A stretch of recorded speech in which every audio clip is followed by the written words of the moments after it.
Muy buenos días, tengan todos ustedes. Sean bienvenidos a nuestra sesión académica semanal, la cual hoy es una sesión especial. Primero por la calidad de profesor que tenemos, que yo le pedí al doctor, él no lo hizo en forma autónoma, yo le pedí que nos compartiera su currículum, porque nuestros médicos adscritos del hospital son de alto nivel competitivo y de alto nivel de preparación académica, como pueden ustedes constatar en el currículum de nuestro profesor.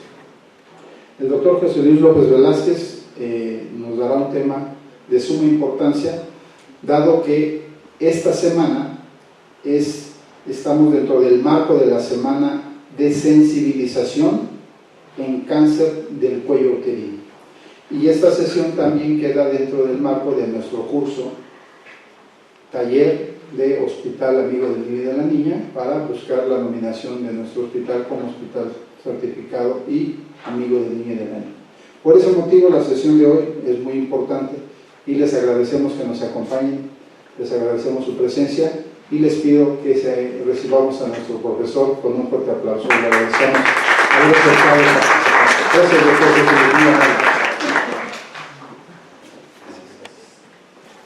Pues muy amable, doctor Nava, por sus palabras. Muchas gracias a todos ustedes por estar presentes en esta plática. Y vamos a hacer un repaso sobre el problema del cáncer cervicuterino en nuestro país. Y para eso hay que situarnos en varios aspectos y tener conocimiento de la evolución de todos los parámetros que se utilizan para tratar de disminuir la mortalidad por cáncer cervicuterino. Hay que recordar que lamentablemente en nuestro país muchas veces se distingue en el mundo por muchas cosas. Y lamentablemente muchas de estas cosas no son más agradables. Nosotros vemos, por ejemplo, en esta diapositiva, cómo México se destaca en color oscuro, junto con algunos países de África, en relación a la mortalidad por cáncer cervicuterino. O sea, realmente estamos muy mal en este aspecto y lamentablemente incluso ahora, con nuestra nueva estructura de los sistemas de salud, ha salido como uno de los programas prioritarios para atención hacia las mujeres. Ha sido rebasado por el cáncer de mama, que también es un problema mucho más importante que se está creciendo y de los cuales se están dedicando muchas de las acciones para tratarlo de disminuir.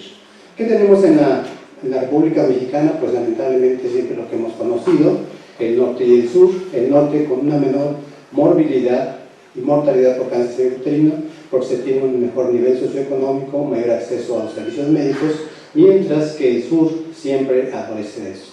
Por eso, entonces, la mayor movilidad y mortalidad por esta patología se encuentra en estos estados. Si nosotros vemos en esta gráfica, vamos a ver cómo se va comportando la mortalidad por cáncer cervicuterino, sobre todo en la mortalidad. Vean ustedes que afortunadamente ha ido disminuyendo con el paso de los años. Pero si nosotros consideramos que estos programas tienen mucho tiempo de haberse instaurado, realmente no se ha reducido en forma muy notable hasta la fecha. Pero ¿qué ha sucedido con el cáncer de mama? Vean ustedes que esto se ha incrementado y en el 2006 ambas patologías coincidieron, teniendo la misma mortalidad.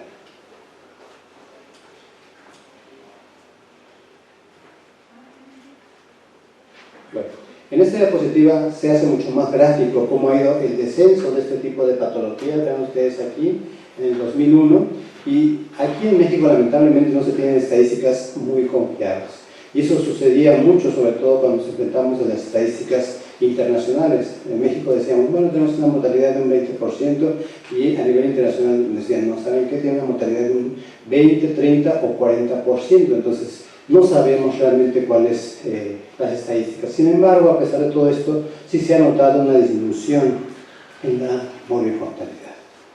Algo que nosotros debemos de tener en consideración es la evolución de todos los parámetros que actualmente utilizamos para atacar esta patología. Vean ustedes aquí, en el año de 1925, el doctor Hank Kinselman diseñó el colposcopio, ese instrumento que hace algunos años, en los 80, 90, nadie le hacía caso a la colposcopía, nadie sabía qué era la colposcopía, y ahora es un estudio casi rutinario para determinar la patología a nivel del tracto genital inferior.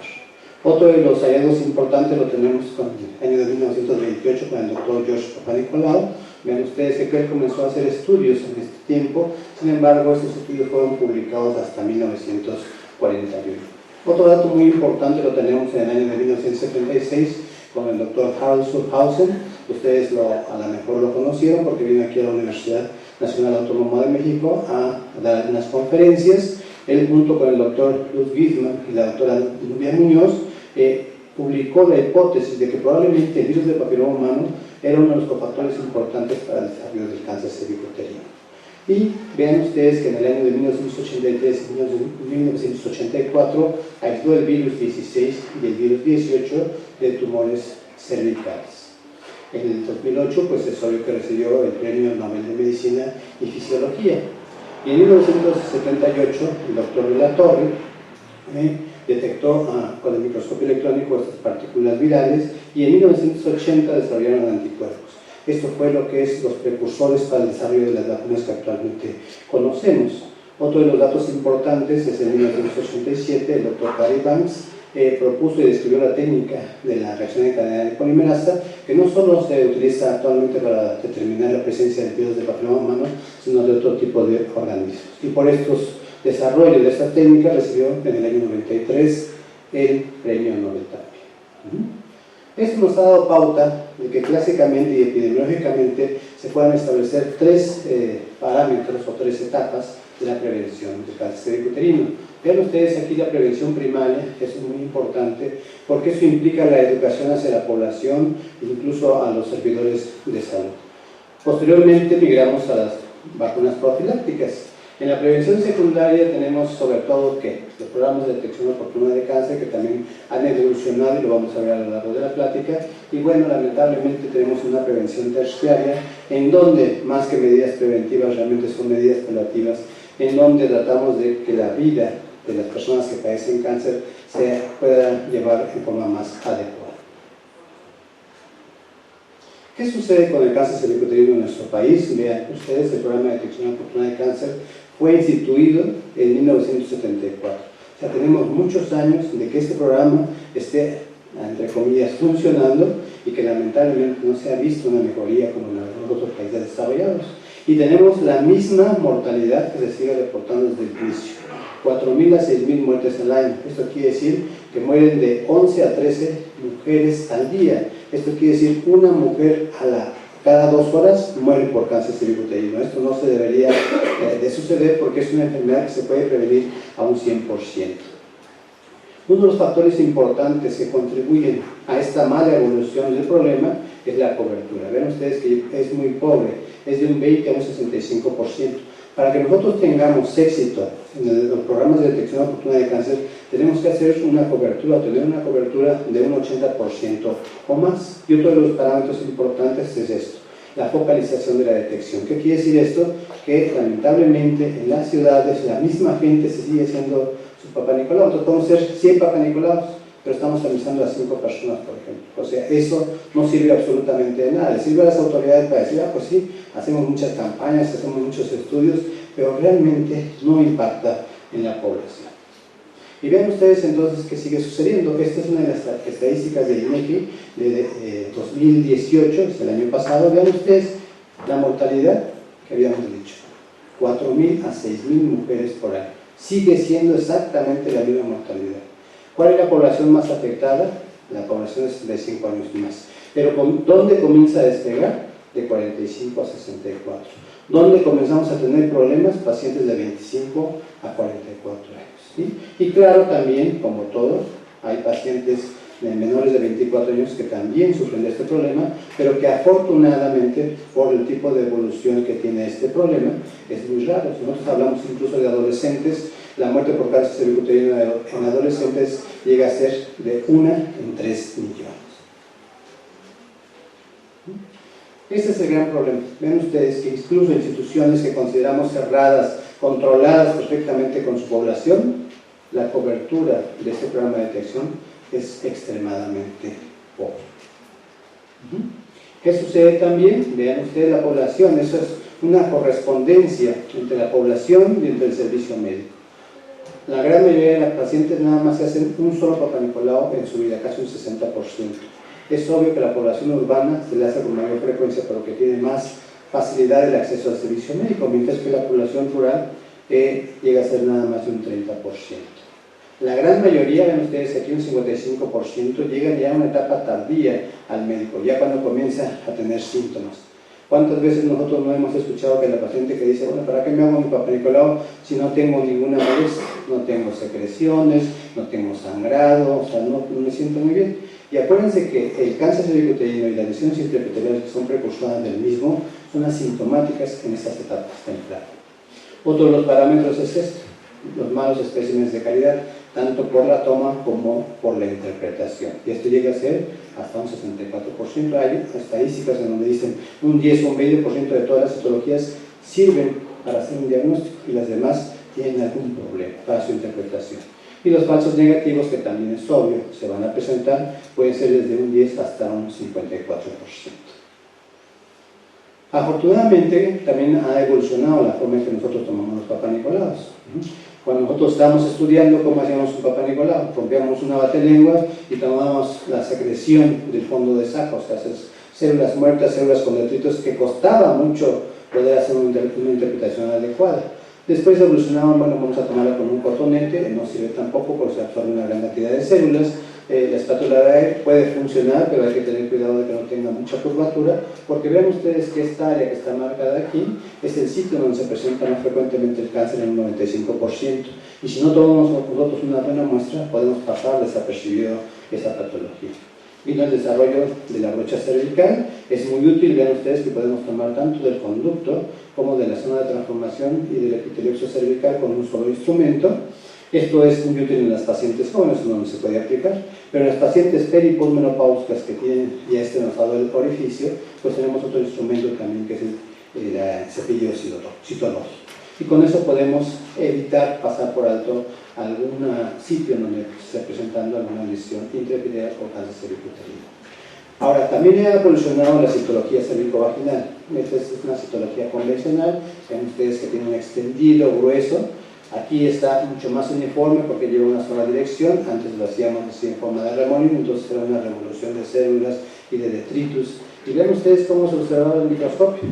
Se ven las células, ¿sí? Se puede hacer un diagnóstico cuando la persona, el patólogo y el citólogo está perfectamente preparado, pero va a costar más trabajo. Mientras que nosotros utilizamos una citología de base líquida, es una citología en donde nada más hay una sola capa de células, nos permite visualizar perfectamente cada una de ellas. Vean que quitan todos los detritus, entonces el agotamiento mental después, por ejemplo, de ver 50 citologías va a ser mucho menor con esto que con esto. Pero realmente no hay ninguna diferencia estadística en quien hace un diagnóstico con esto y esto cuando está perfectamente preparado. ¿Cuáles son los factores de riesgo que van a contribuir a este tipo de problema? Bueno, pues tenemos el coito a edades tempranas. ¿Por qué? Pues porque justamente los pacientes jóvenes tienen una gran proliferación de estrógenos, eso hace que se desarrolle mucho el tejido glandular y el virus del papiloma humano tiene mayor afinidad con el tejido glandular, entonces va a ser mucho más fácil que se infecte. Va a tener múltiples compañeros sexuales, incluso cuando la mujer inicia vida sexual en la etapa de la adolescencia, habitualmente tiene actividad sexual con personas de mayor edad, y esas personas de mayor edad es obvio que son personas de alto riesgo porque tienen o han tenido un mayor número de parejas sexuales. Antecedentes de enfermedades, de infecciones, de transmisión sexual. El tabaquismo es uno de los cofactores más importantes que se ha visto asociado al cáncer cervicuterino, y alguien puede decir, bueno, ¿qué tiene que ver el tabaco? Tiene que ver mucho, ¿por qué? Porque el tabaco por sí mismo va a producir una sustancia que se va a secretar en el moco cervical que se llama angotinina y que por sí misma es oncogénica. Aparte de que va a disminuir la inmunidad a nivel local, que de por sí está disminuida en ese sitio que les acabo de mencionar, que se llama zona de transformación. Entonces las células de Lampertran y los linfocitos T todavía se ven abatidos en su respuesta. Entonces por eso no se debe de fumar. Los anticonceptivos también se han visto que es un factor de riesgo, sobre todo cuando se toman más de 5 años. ¿Por qué? Porque inhiben a los antioncogenes en retinoblastoma. Un grupo socioeconómicamente bajo, ya lo hemos visto, no tiene acceso a los servicios médicos, y la presencia del virus del papiloma humano y el desarrollo de alguna neoplasia a nivel cervical, vaginal, vulvar, perianal o incluso anal. Y también el factor inmunológico. Ahora nos estamos enfrentando a pacientes diabéticas, trasplantadas, con VIH, lúpicas, etc., que su respuesta inmunológica todavía es mucho menor y las hace mucho más susceptibles a adquirir el virus y a desarrollar un problema mucho más rápido.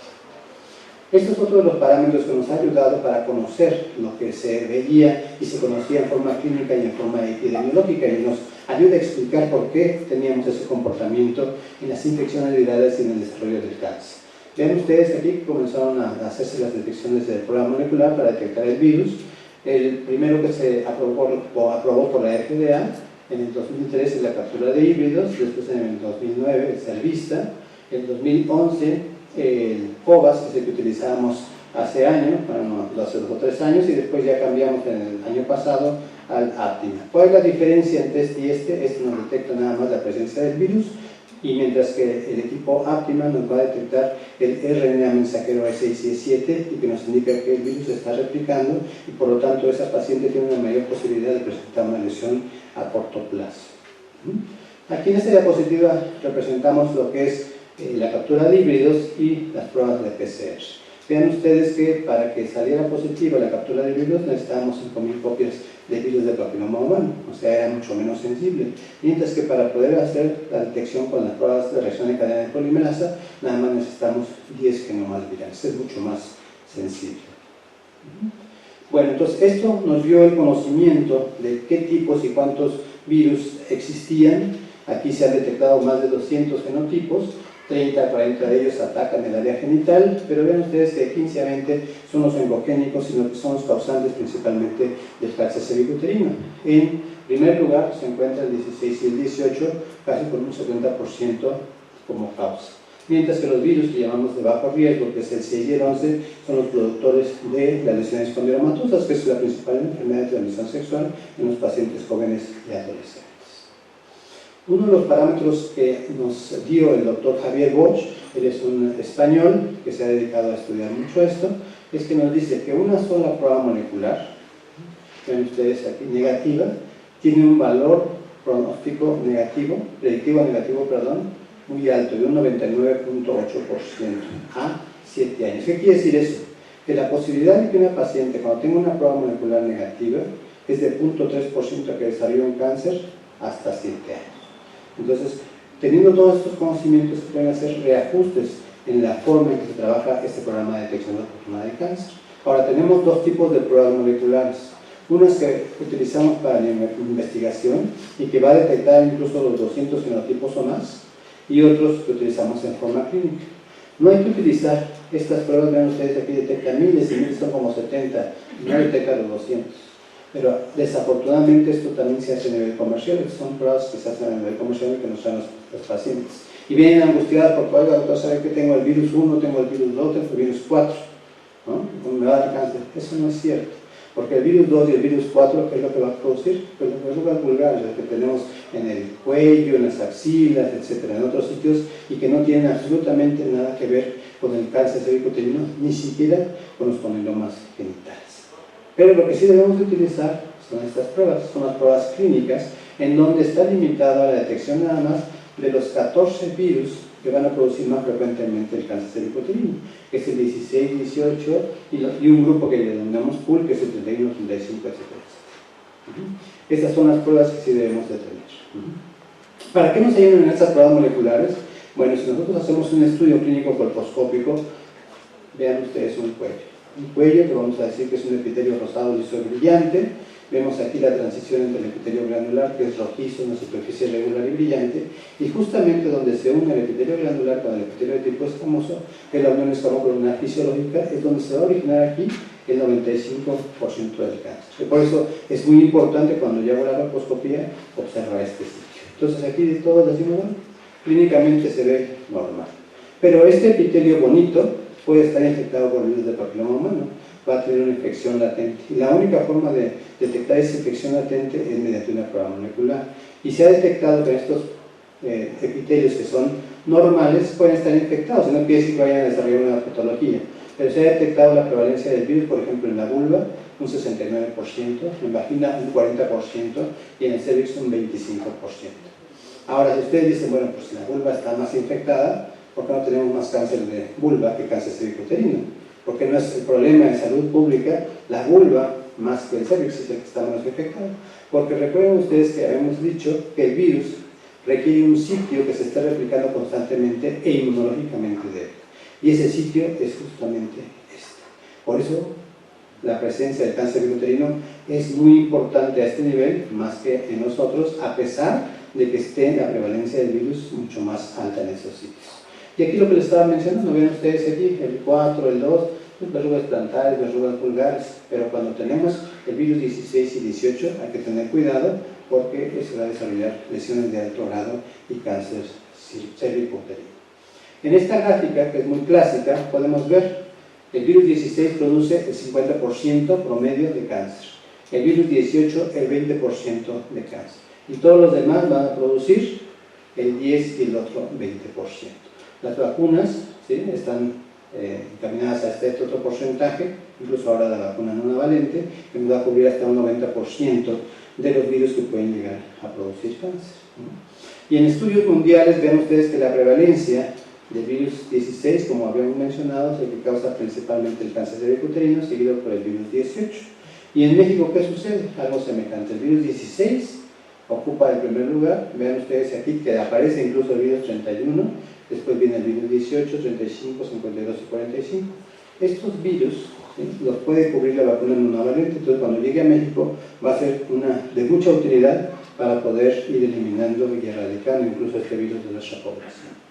Cuando nosotros hacemos el diagnóstico de esta infección viral, la podemos hacer de diferentes formas. Uno, como habíamos dicho, la clínica, y veamos la prevalencia entonces del virus, decimos, tiene condiloma nada más un 1%, pero es un problema importante. Una infección subclínica con electrocitología, colposcopía, 4%. Comenzamos a hacer pruebas moleculares y se incrementa 10 a un 15% en población adulta mayor de 30 años. Y ven ustedes que cuando se hace la detección de anticuerpos, un 60% de la población ha tenido contacto con este virus de papiloma humano en alguna etapa de su vida, y nada más un 25% queda libre de este contacto. ¿Cómo se lleva a cabo esta transmisión? Bueno, necesitamos a virus íntegro para que sea infectante. Ven ustedes aquí, está penetrando hacia las capas profundas del epitelio por pequeñas microagresiones, se comienza a desarrollar. Si es un virus de bajo riesgo, no se va a integrar al genoma de la célula, pero sí va a causar un daño, va a integrar otra vez virus completos con capacidad de infectar. Mientras que cuando son virus de alto riesgo, se van a integrar al genoma de la célula y entonces van a causar la degeneración de la misma, y eso va a originar los problemas displásicos y los problemas neoplásicos. Aquí se ha visto la correlación del virus del papiloma humano con diferentes patologías. Vean ustedes, en el cervix se atribuye el problema de cáncer en un 100%. El pene, vean ustedes, un 40%. Vulva y vagina un 40%. ¿Qué sucede aquí con el pene y con la vulva? Se comportan muy semejantes. Pues podemos casi trasladar factores de riesgo para la neoplasia vulvar a lo que sucede con la neoplasia de pene y el cáncer de pene. El ano, vean ustedes que es otro de los problemas que actualmente está surgiendo mucho. Se ve relacionado en un 90% de la neoplasia epitelial anal y el cáncer de ano. En la boca, un 3%, en la orofaringe, un 12%. Pues cualquier sitio que puede tocar este virus extraepiteliotrópico, cualquier superficie que cubra nuestro cuerpo, ya sea por dentro o por fuera, puede estar contaminado por este tipo de virus. Claro, como les digo, va a requerir ese sitio de replicación importante para que tenga un desarrollo mayor. Y vean ustedes, en estos estudios son muy interesantes, aquí es un estudio comparativo entre Estados Unidos y Costa Rica, que es Guanacaste. Vean ustedes cómo se comporta. La prevalencia del virus en pacientes jóvenes llega a ser hasta un 30%, incluso en pacientes seleccionadas llega a ser hasta de un 80% de la prevalencia. Conforme va creciendo, ¿qué sucede? Va mejorando la inmunidad y entonces el organismo es capaz de eliminar el virus, hasta llegar a la prevalencia promedio en los pacientes después de 30 años, que es de un 10 a un 15%. Pero algo muy importante que se observa aquí, a diferencia de por la población de Estados Unidos y la población de países desarrollados y países, por ejemplo, de Europa, vean ustedes aquí, la población latinoamericana tiene un segundo pico de prevalencia muy importante a partir de los 60 años. Este comportamiento, vean ustedes, estos son trabajos de nosotros, y el comportamiento es exactamente igual como se comporta en Costa Rica. Tenemos los picos en edades tempranas, 35, 45 años, y tenemos el otro pico en los 60 años. Ahorita estamos haciendo un protocolo de estudio para tratar de conocer cuáles son los factores clínicos epidemiológicos que influyen en esto, aunque ya tenemos algunos datos, pues pueden influir en que la paciente está inmunocomprometida, o sea, pacientes diabéticas, etcétera. Son pacientes que son viudas, que son divorciadas, que tienen nuevas parejas, que tienen múltiples parejas, que aquí ya no se cuidan del embarazo, entonces ya no utilizan preservativo, entonces las hace mucho más susceptibles de adquirir este tipo de infecciones. Son algunos de los factores que se ha visto relacionados por este segundo pico en espera. Y entonces aquí nos está demostrando, pacientes jóvenes van a tener la infección, pero a lo mejor no desarrollan ninguna alteración. Algunas de ellas van a desarrollar lesiones de bajo grado, principalmente con dermatosis, y a partir de 25 años en adelante comienza a presentarse lesiones de alto grado. Algo importante que debemos de conocer es que se comportan de forma muy diferente tanto en hombres como en mujeres. Si nosotros hacemos estudios moleculares y queremos ver el aclaramiento, o sea, la eliminación del virus en hombres y mujeres, vean qué sucede. El hombre va a eliminar el virus más rápidamente después de su contaminación, 5.9%, o sea, casi 6 meses, mientras que la mujer va a tardar más 8 meses. Y esto es muy importante que ustedes lo conozcan porque eso es lo que tienen que explicar a sus pacientes.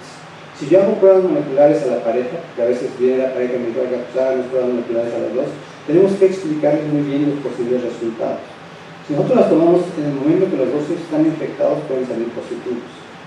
Puede salir, acuérdense que no son infecciones puras, pueden tener infecciones mixtas. Pues puede aclarar un virus y persistir otro, entonces puede tener resultados diferentes. Uno, un virus, otro el otro.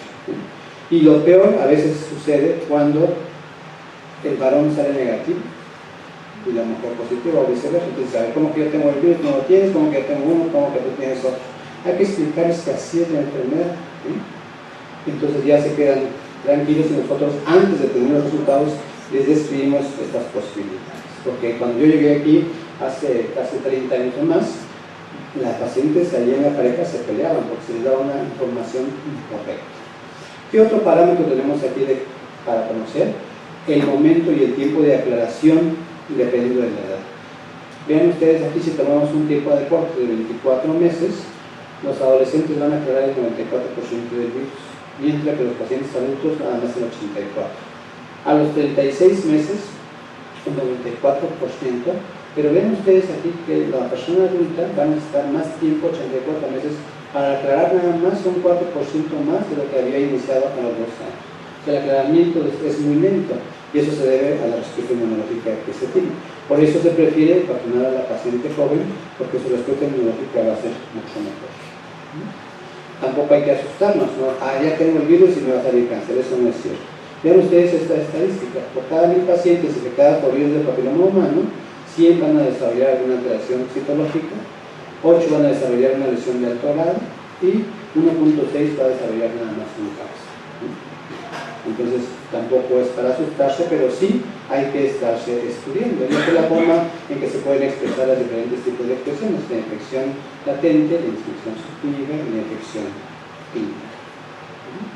En esta gráfica ven ustedes cómo está la presencia de los virus dependiendo de las lesiones. El NIC1, recuerden que son lo que llamamos actualmente lesiones de bajo grado, el NIC2 y NIC3 son las lesiones de alto grado. En la parte inferior se describen los tipos de virus que están presentes en cada uno de estos tipos de problemas. Vean ustedes aquí, este es el virus 18, este es el virus 16 y esto es lo que llamamos el NIC1. Vean ustedes ya en las lesiones de alto grado cómo predomina el virus 16, casi el 18 se mantiene estable, ¿no? Lo mismo que en los procesos de tipo invasor. Ahora, ¿cómo es la historia natural de este desarrollo de las displasias? Bueno, las dividimos en bajo grado y las dividimos en alto grado. Vean ustedes que las de bajo grado habitualmente tienen una regresión mayor, incluso casi un 70%. Un 32% van a persistir, pero nada más un 1% puede desarrollar un cáncer invasor. Mientras que las lesiones de alto grado, si nos vamos al extremo en el 3, ven ustedes que regresa en una proporción de un 32%. Persiste en un 56% menos. Este es uno de los factores importantes para el desarrollo de lesiones displásicas o cáncer uterino, la persistencia de la infección. Y ven ustedes que entonces puede desarrollarse desde un 5 hasta un 12%. Pero tampoco hay que asustarse. ¿Por qué? Porque afortunadamente estas lesiones son de lenta evolución. Entonces, ¿qué quiere decir? Que si yo tengo un NIC1, lesión de bajo grado, hasta una lesión de alto grado, cáncer in situ, esto va a tardar aproximadamente 7 años. Si yo tengo un NIC2 hasta un cáncer in situ, va a tardar 3 años en promedio. Pero si yo tengo un NIC3 a un invasor, no menos. O sea, aquí tengo mucha oportunidad de hacer la detección temprana. La paciente que evolucionó de 7 a 10 años hacia un cáncer es que hubo alguna falla en la detección o la paciente no acudió oportunamente para hacer su detección y por eso llegó a un cáncer invasor. Cuando nosotros hacemos entonces los estudios combinados, tanto de la citología como las pruebas moleculares, ¿qué se puede hacer? Incrementar los intervalos de detección. Si antes decíamos que se tiene que hacer su Papa Nicolau cada año, pues no, ahora lo podemos hacer cada 3 años, o lo podemos incluso poner hasta 5 años. Y ya si nos vamos al extremo, como nos decía el doctor Javier Bosch, nos podemos ir hasta 7 años. Pero si nosotros le decimos a la paciente, venga en 7 años, esa paciente jamás va a regresar. Podemos disminuir costos, entonces mejorar otro tipo de aspectos de detección, infraestructura, etc. Y con la seguridad aceptable, sobre todo basada en el valor predictivo negativo de la prueba molecular, que es, que habíamos dicho, 99.8%. El propósito usual, entonces, ya que tenemos una citología alterada, una prueba molecular positiva, pues entonces hay que pasar el estudio colposcópico. El estudio colposcópico no es un método de detección, no lo debemos de utilizar como, bueno, sustituye el Papa Nicolau, eso no es cierto. Cuando se hace eso, se van a tener muchos falsos positivos y origina muchos sobrediagnósticos y sobretratamientos. Y no por los tratamientos que se hacen en el cervix, pueden causar incompetencia cervical, restricción de crecimiento, partos pretérminos, ruptura de membranas, etc. Y entonces el objetivo de este estudio colposcópico es distinguir esta enfermedad y sobre todo si esta es preinvasora o invasora. Y para esto, para que desarrollemos adecuadamente la colposcopía, ¿qué tenemos que hacer? Prepararnos adecuadamente. Tenemos que tener un excelente conocimiento de la fisiología y de la patología del tracto genital inferior. Alguien dice, nada más es una mancha que le tengo que tomar una biopsia. No, no es eso, no es tan simple. Ojalá fuera tan simple, pero no es verdad. Bueno, el tratamiento se puede hacer bajo visión colposcópica. La gran mayoría de esos tratamientos son ambulatorios y aparte, actualmente como la sobrevida de la mujer es mucho mayor, hemos encontrado ya lesiones vaginales, lesiones vulvares, lesiones perianales y lesiones anales que antes no encontrábamos en la paciente joven. Aquí hay algunas imágenes, vean ustedes que esto es muy aparatoso, es un epitelio rojizo, dice, tienes una úlcera, está sangrando, tienes esta área blanca. No es cierto, esto es un tejido totalmente normal en una paciente joven, o una paciente embarazada, o una paciente que está recibiendo anticonceptivos. Vean ustedes que cuando ponemos el yodo, comienza a captar, ¿por qué? Porque es un tejido que está maduro. Y esto en ocasiones lo utilizan los médicos para sobretratar y sobrediagnosticar a los pacientes. Estos sí son lesiones, les traje así muy clásicas para que las puedan identificar. Lesiones de alto grado, lesiones condromatosas múltiples, blanco-brillantes, lesiones de alto grado, ven ustedes aquí como la alteración vascular se presenta en lo que llamamos un puntilleo, y los problemas de tipo invasor cuando comienza a haber estos crecimientos de estos vasos aberrantes que llamamos vasos atípicos.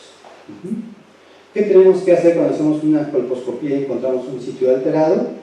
Pues hacemos una biopsia. Ven ustedes que la biopsia tiene falsos negativos hasta el 1.3%, y si nosotros tomamos 2 o 3 muestras, esa posibilidad de falsos negativos va a verse todavía disminuida. En los tratamientos que podemos hacer de tipo conservador, pues la conización, los tratamientos con láser, las crioterapias, o ya el tratamiento en la prevención tardía, como puede ser la esterectomía o las radioterapias que se tienen que hacer. Algo muy importante que sí tenemos que tener en consideración es que la paciente poshisterectomizada, sobre todo cuando se ha hecho por alguna neoplasia epitelial cervical y con mayor razón con cáncer, ¿qué le dicen los médicos? No, sabe que ya tiene cervix, ya no se haga su Papa Nicolau. Pues es lo más falso que puede existir, porque vean ustedes aquí que puede desarrollar una neoplasia epitelial cervical. ¿Por qué? Porque el virus, habíamos dicho que también existe en la vagina, entonces comienza a desarrollarse, y lamentablemente este es 40 veces el aumento. Es una lesión que mide como 2 o 3 milímetros. Cuando nosotros la vemos, vean ustedes que tiene datos de un cáncer invasor. ¿Por qué? Porque la gran mayoría del crecimiento ha sido hacia el abdomen. Entonces, las pacientes con riesgo, que se le ha hecho una esterectomía por alguna neoplasia, los pacientes que son portadores del virus de papiloma humano, hay que seguirlos tamizando. ¿Hasta cuándo? Mientras salga positiva su prueba molecular. Hemos aquí detectado cáncer de vagina temprano, 6 meses, 3 años, hasta 25 años. Bueno, y esto ha dado pauta entonces para el desarrollo de las vacunas. Inicialmente se desarrollaron estas dos vacunas, había una lucha intestinal entre estos dos laboratorios. La vacuna bivalente, que estaba encaminada sobre todo a esto que nos preocupaba, ¿no? El cáncer cervicuterino y los virus que originaban este problema, que eran 16 y 18. Y la vacuna tetravalente, que también estaba encaminada a prevenir el cáncer cervicuterino, pero también dijo, bueno, pues podemos prevenir también las condilomas genitales. Las vías de administración que clásicamente se describen eran 0 a los 2 meses y a los 6 meses, mientras que era 0, 1 mes y 6 meses. Actualmente se han modificado los esquemas de vacunación conforme vamos nosotros conociendo más sobre cómo es la respuesta inmunológica. Y vean ustedes aquí, Gardasil fue aprobada por la FDA en el 2006, Cervarix, que es la bivalente, en el 2009, y en el 2014 ya tenemos en Estados Unidos, aquí lamentablemente en México todavía no tenemos, la vacuna monovalente. Y habitualmente se aplicaba en pacientes jóvenes hasta 26 años, y solamente se aplicaba incluso a varones que tenían factores de riesgo, sobre todo VIH, mayores de 26 años. Afortunadamente el año pasado, en octubre, el 5 de octubre, la FDA ya aprobó la aplicación de esta vacuna, sobre todo la vacuna monovalente, en pacientes de 27 a 45 años, sean mujeres o sean hombres. Porque acuérdense que es una enfermedad, una infección de transmisión sexual. ¿Y contra qué nos va a proteger? Pues contra el cáncer cervicuterino, contra verrugas genitales, contra neoplasia vaginal vulvar, cáncer, lesiones anales y también el neoplasia epitelial de pene y CADP. ¿Cómo podemos ver o vislumbrar más o menos cómo se va a comportar la población después de una vacunación?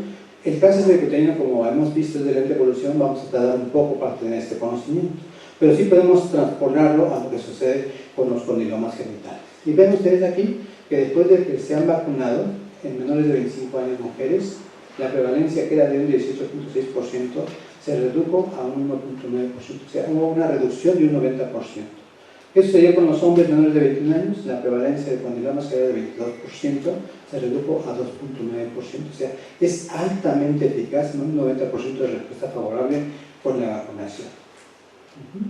Y bueno, ayer estábamos platicando con el doctor de la Torre sobre los diferentes marcadores de proliferación que pueden existir. Estos, vean ustedes, el P67 y el P16, lo que estamos haciendo actualmente con el equipo Aptima, determinar el RNA mensajero B617, y que nos puede en algún momento aclarar algunas dificultades diagnósticas, ¿no? Aquí lo que se ha visto, vean ustedes, el RNA mensajero con el equipo Aptima tiene un valor grande en cuanto a la posibilidad de progresión de esas pacientes. Si sale positivo, puede progresar hasta un 69%, mientras que cuando tenemos P16, un 44%. O sea, nos va a servir mucho la determinación del área mensajera.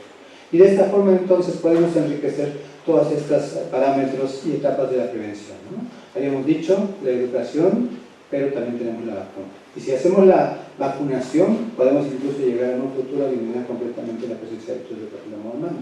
Tenemos que mejorar los programas de detección oportuna de cáncer con las diferentes pruebas citológicas, la citología de base líquida, las pruebas moleculares que cada vez se van mejorando para evitar llegar a los tratamientos paliativos. ¿Y qué es importante precisamente para poder llegar a tener este éxito? Esto, la forma en que se hace el cribado. Podemos dividir en dos grupos, el cribado oportunista y el cribado avanzado. El cribado oportunista, que es estas campañas que hacen mucha alará, que dicen hicimos miles y miles de citologías, etcétera, etcétera, y las tratamos, bueno, si las tratan, cómo llegan al diagnóstico, si a nosotros nos cuesta mucho trabajo integrar todo, y quién va a seguir a esas pacientes, porque no nada más se tratarlas y ya, hay que tener un seguimiento de ese tipo de pacientes. Y en esta tabla ven ustedes que cuando se llevan a cabo estas cribados oportunistas, nada más la disminución de la mortalidad por cáncer cervicuterino llega a ser de un 5%. Mientras que si hace un cribado organizado, este llega a ser de un 47%, que es más o menos lo que se percibe en otros países, 24 contra 44 y 10 contra 39. Entonces, ¿qué hay que hacer? Hay que llevar a cabo un cribado organizado. Ese cribado organizado también nos ha permitido determinar cómo se debe hacer este tamizaje. Entonces, si hemos visto que la presencia de cáncer cervicuterino en los pacientes menores de 25 años casi no existe, entonces esos pacientes no hay que tamizarlos. A partir de 25 años en adelante sí, y de 25 a 30 ven ustedes que nada más hay que hacer su citología cada 3 años. De 30 a 65 años, ¿qué podemos hacer como opciones? la citología cada 3 años, la prueba molecular cada 3 o 5 años, y el COTEST, que es la prueba molecular más la citología, que puede ser cada 3 o 5 años. Y las mayores de 65 años, que incluso dice ahí las guías de práctica clínica o la norma oficial, ya no se deben de tamizar. Bueno, si no se deben de tamizar, pero sí tienen ciertas características. Deben de tener en los últimos 10 años 3 citologías negativas, deben tener 2 pruebas moleculares negativas, o no debe de haber ningún antecedente por neoplasia epiterial cervical en los últimos 20 años. Esos pacientes, si les puedo decir con toda confianza, tienen 65 años, ya no se tamizan, no le va a pasar absolutamente nada. Y otro de los parámetros que también tenemos que tener en consideración es esto: tener flujogramas de manejo bien estandarizados y basados en hechos científicos. Esta es la guía de práctica clínica que hicimos en el 18 en colaboración con CENETEC. Vean ustedes, esto no existía en nuestro país. Es la prevención, detección, diagnóstico y tratamiento de lesiones precursoras del cáncer periuterino. Entonces nos dan los diferentes organismos y conocimientos cómo y por qué debemos llegar a este tipo de manejos. Nos vemos aquí el COTEST, si es negativo, pues su COTEST en 5 años, y si es negativo, otros 5 años. Si es positivo, pasa a un estudio colposcópico. Si se detecta una lesión de alto grado, pues pasa a su tratamiento correspondiente. Si es una lesión de bajo grado, podemos tener un manejo conservador, COTEST al año. Si es positivo, otra vez vuelve a regresar a colposcopía, pero si es negativo, ya se hace su COTEST a 5 años. O sea, son ya manejos perfectamente bien establecidos, pero sobre todo científicamente comprobados. Y algo muy bueno que tiene el ISSSTE, afortunadamente, es esto. Vean ustedes que se planea aquí esos programas de detección oportuna del cáncer. Este programa que se planeó desde 2013 a 2018 y tiene varias etapas que son fundamentales. Uno, se planea qué vamos a hacer, cuál es nuestra población blanco, cómo vamos a atacarla y en cuánto tiempo. Vamos a hacer la promoción de la salud, vamos a capacitar al personal y a que tengan los insumos necesarios para que puedan realizar esos estudios en forma correcta. Vamos a realizar el tamizaje, vamos a realizar un registro, ya podemos ver las gráficas que les mostré, nosotros podemos accesar y rápidamente tener esa información. Vamos a tener resultados, vamos a hacer la referencia, que eso es algo muy importante. Detectamos una citología, una prueba molecular alterada y rápidamente se debe atender. Se debe atender en menos de un mes, la paciente ya debe estar en el estudio colposcópico y si acaso en otro mes ya con resultados para poder determinar una acción hacia ella. Esto es el tratamiento y hacer los seguimientos con el COTEST. Vean ustedes que con todas estas medidas se ha logrado abatir la mortalidad por cáncer. Aquí tenemos más o menos unos 6 defunciones por 100.000 mujeres. Estamos ya muy cercanos a la mortalidad que tienen los países desarrollados, que es de un 2 o 3%. Es obvio que nos falta todavía seguir trabajando, pero parece que vamos en buen camino. Y entonces, ¿qué sucede? Bueno, pues podemos ver la evolución de los tamizajes de la citología convencional, lo que estamos haciendo ahora de la citología con la tipificación del DNA, y en un futuro que, bueno, pues ya no tan futuro porque lo estamos haciendo nosotros, la tipificación del RNA mensajero de 6 y 7, como la base líquida, ojalá podamos tenerlo, el doctor sería afortunado si la tiene el doctor de la Torre, y la prueba de inmunohistoquímica que se pueden realizar y que sí se realizan aquí en el hospital en pacientes seleccionados. Entonces, si nosotros hacemos y tenemos todo este conocimiento y seguimos este camino, vean ustedes que vamos a llegar. Si no hacemos nada, la mortalidad va a seguir aumentando. Si hacemos la citología mínimo, podemos reducirla un poco. Pero si comenzamos a vacunar, vean ustedes que se reduce en forma muy importante.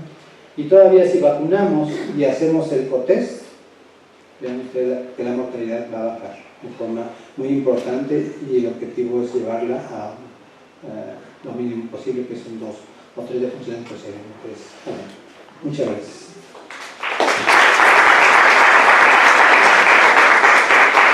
No sé si tienen alguna pregunta o alguna aportación. ¿Preguntas, dudas o comentarios para nuestro profesor?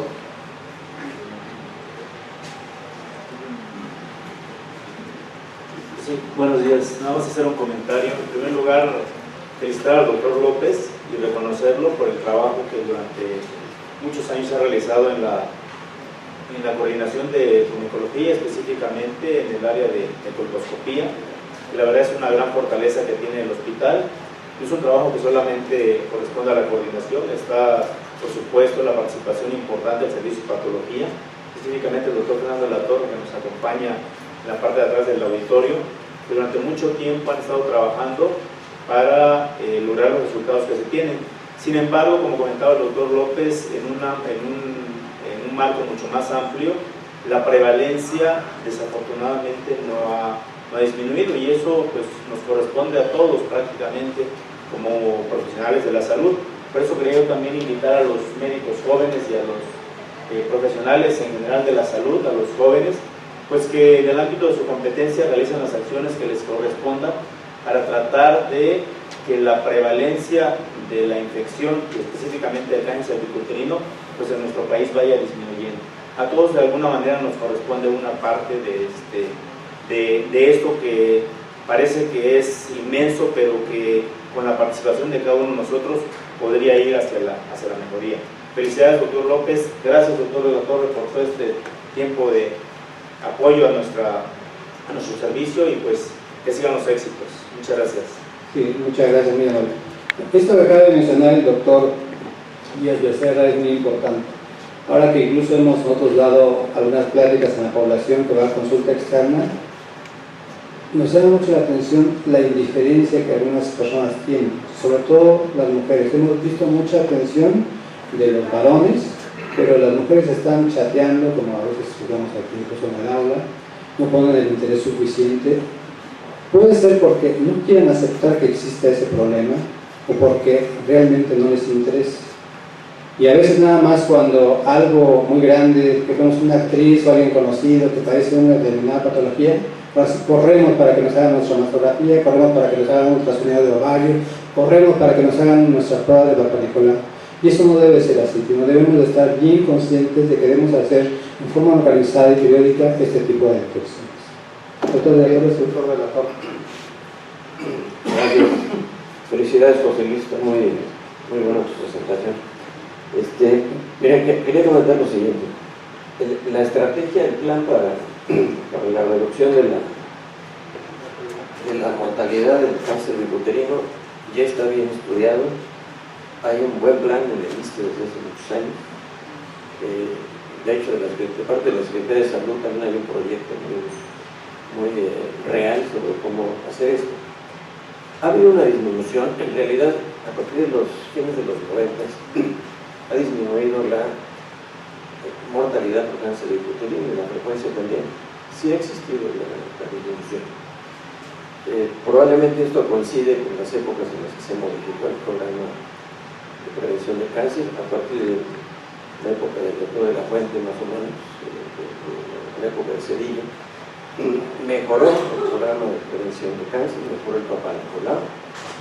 A partir de este siglo empezaron las pruebas moleculares, en salubridad primero, en la Secretaría de Salud, y luego el ISSSTE iniciamos el programa en 2010. Ha habido buenos resultados, pero en realidad es muy poco eficiente lo que se ha logrado finalmente, porque podríamos estar logrando más y podemos lograr más a futuro.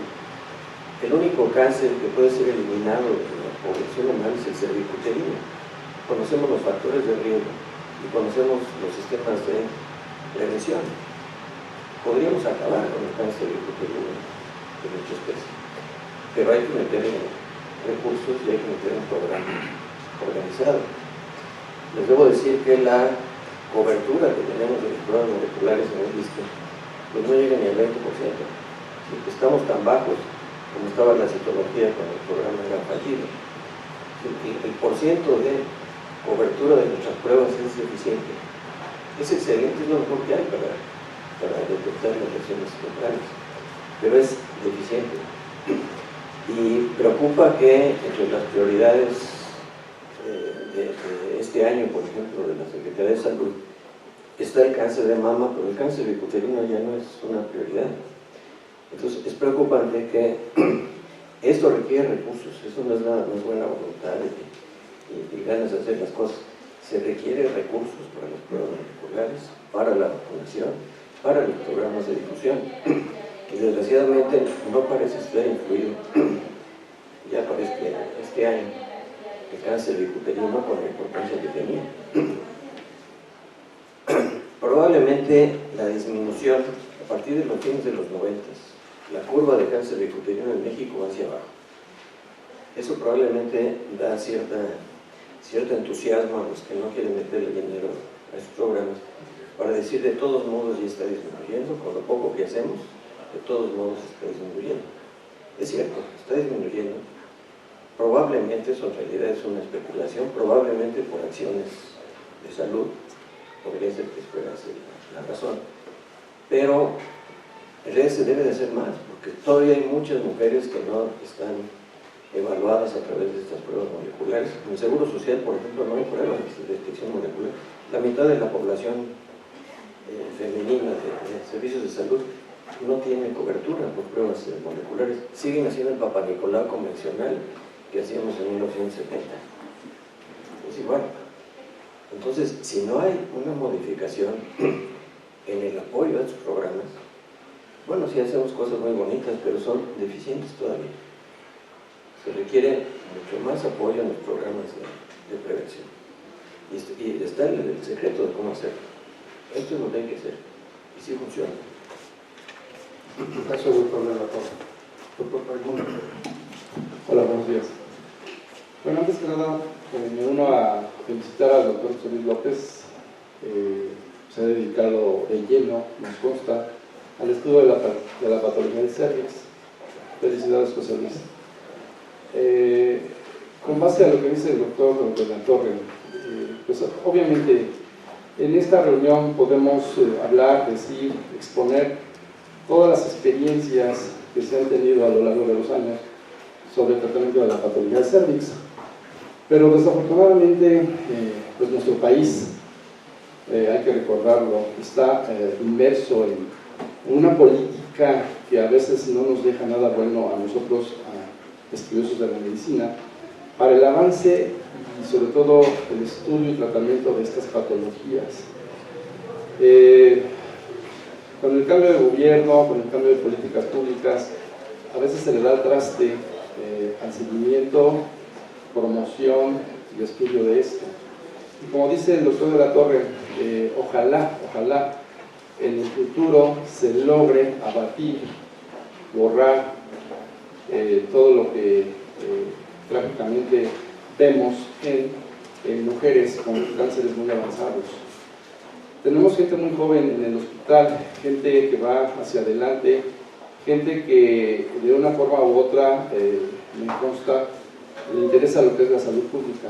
Ojalá estos jóvenes en un futuro logren mejorar presupuestos y de esa manera se vea reflejado en lo positivo, no solo en patologías cervix, sino también en otras patologías que todavía siguen haciendo de la salud del mexicano patologías que muchas veces se pueden prevenir y tratar, no se hacen por eso precisamente, por el desvío de dinero, por la corrupción, etc. Entonces yo invito a todos a que en un futuro, como decía el doctor Díaz desde Serra, hagan lo propio, desde donde estén y como estén, con los recursos que se tengan, se comprometan y pues hagan promoción de la salud, prevención y veamos reflejado, quizás ya no nosotros, quizás ya las nuevas generaciones, el abatimiento y librar de estas enfermedades devastadoras a los seres humanos. Felicidades, José Luis. Gracias. Gracias. Muy bien. ¿Algún otro comentario o pregunta para nuestro profesor? Bien, si ya no hay más de esto, en nombre de la dirección del hospital y de la coordinación de enseñanza e investigación del Hospital Regional, licenciado Adolfo López Mateos, le agradecemos y le damos un reconocimiento al doctor José Luis López Velázquez por esta excelente conferencia. A ustedes les agradecemos su presencia en nuestra sesión académica semanal y les invitamos a que nos acompañen el próximo jueves a las 8 en punto en nuestro auditorio para nuestra educación médica continua. Muchas gracias, muy buenos días y que les vaya muy bien.